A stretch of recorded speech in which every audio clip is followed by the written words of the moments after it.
নমস্কার, অ্যাঙ্গেলকে সিনেবার আর স্লিপ কুইজের সাথে মেজার করার উপরে আয়োজিত এই সেশনে সকলকে স্বাগত। এখন এই সেশনটা তাহলে শুরু করা যাক।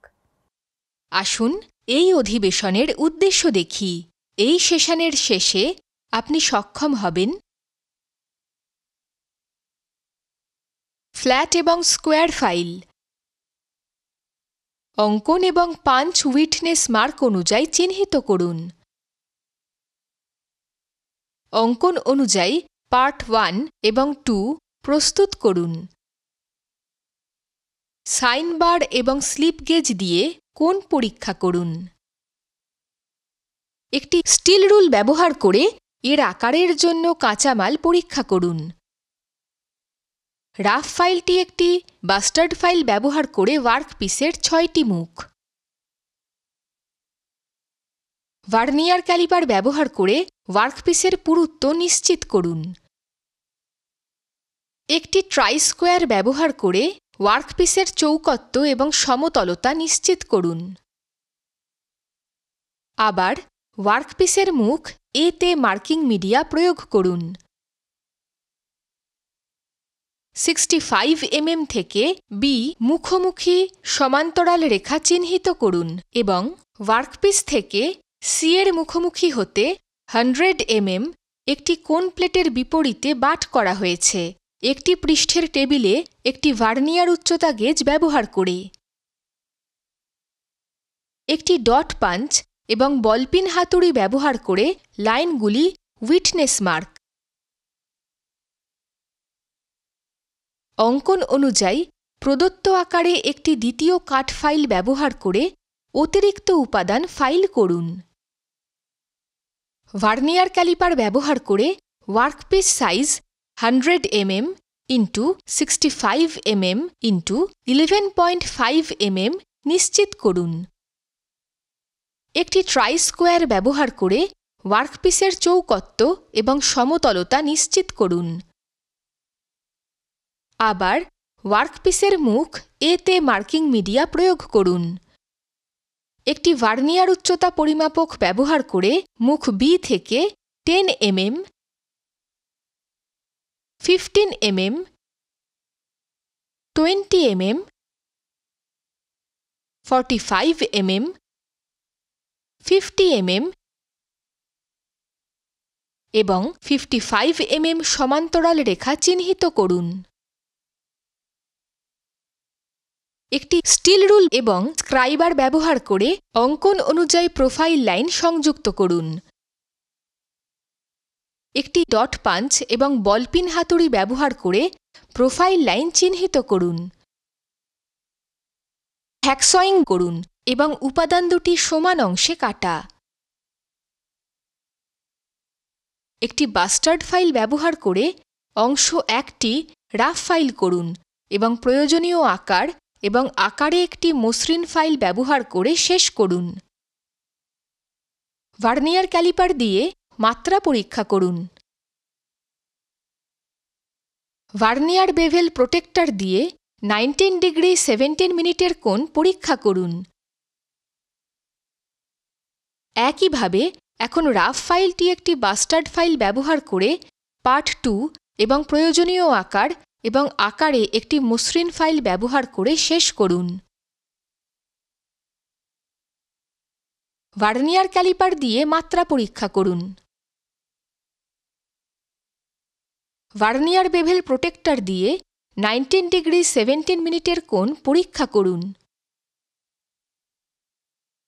কৌণিক পৃষ্ঠের উচ্চ দাগ পরীক্ষা করতে পৃষ্ঠের প্লেটে সমানভাবে প্রাশিয়ান নীল প্রয়োগ করুন। সারফেস প্লেটে অংশ 1 এবং অংশ 2 কৌণিক পৃষ্ঠগুলি রাখুন এবং আলতোভাবে সরান। পৃষ্ঠের প্লেট থেকে কাজটি নিন এবং কৌণিক পৃষ্ঠের উচ্চ দাগ যেমন প্রাশিয়ান নীল দাগযুক্ত মার্ক লক্ষ্য করুন।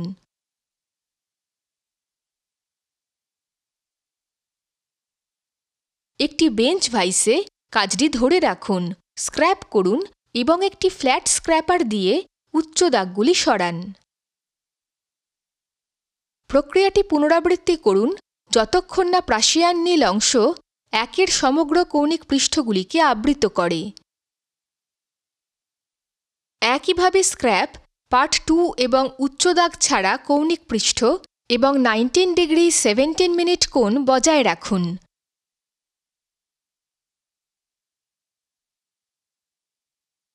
এখন আসুন সাইন বার এবং স্লিপ গেজ ব্যবহার করে সমাপ্ত অংশগুলির ট্যাপার কোণ সঠিকভাবে পরিমাপ করা শিখি।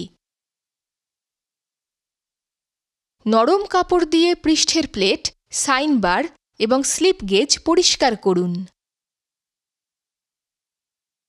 স্লিপ গেজ স্ট্যাকের উচ্চতা সূত্র ব্যবহার করে গণনা করা হয়। স্লিপ গেজ স্ট্যাকের উচ্চতা A = সাইন থেটা ইন্টু রোলারের মধ্যে দূরত্ব sine 19.29 into 200 mm = 66.07 mm। Slip gauge set থেকে স্লিপ গেজ নির্বাচন করুন। মাপা উচ্চতার সমান স্লিপ গেজ স্ট্যাক তৈরি করুন। পৃষ্ঠের টেবিলে সাইন বার এবং সাইন বারে ওয়ার্কপিস রাখুন।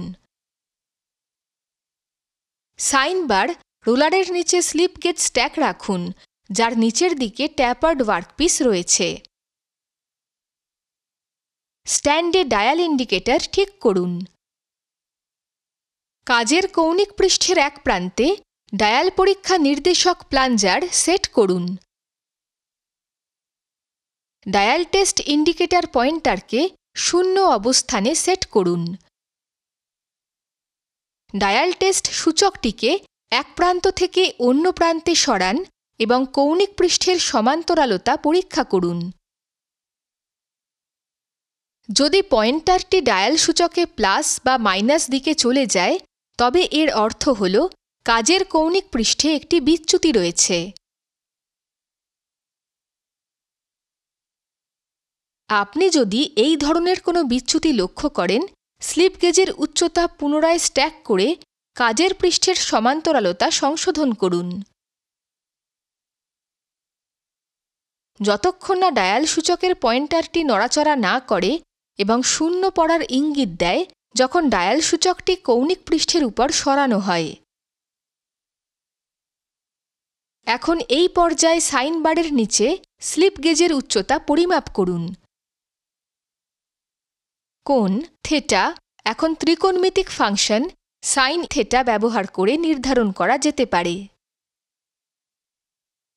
কোথায় সাইন থেটা বিপরীত দিক ডিভাইডেড বাই হাইপোটেন্স স্লিপ গেজ স্ট্যাকের উচ্চতা A ডিভাইডেড বাই রোলারের মধ্যে দূরত্ব C।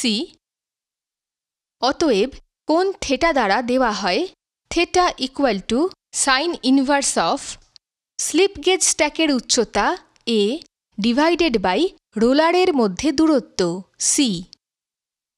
সেটিং খুলে ফেলুন। সমস্ত যন্ত্র পরিষ্কার করুন এবং সঠিক জায়গায় রাখুন। উভয় অংশে তেলের পাতলা আবরণ লাগান এবং মূল্যায়নের জন্য সংরক্ষণ করুন। সংক্ষেপে আমরা শিখেছি ফ্ল্যাট এবং স্কোয়ার ফাইল, অঙ্কন এবং পাঞ্চ উইটনেস মার্ক অনুযায়ী চিহ্নিত করুন। অঙ্কন অনুযায়ী পার্ট 1 এবং 2 প্রস্তুত করুন। সাইন বার এবং স্লিপ গেজ দিয়ে কোণ পরীক্ষা করুন। সুতরাং অ্যাঙ্গেলকে সিনে বার আর স্লিপ গেজের সাথে মেজার করার উপরে আজকে এই সেশনটাতে জানা হলো। আশা করি তোমরা সকলে এই বিষয়ে বুঝতে পেরেছ। পরের সেশনে আবার দেখা হবে।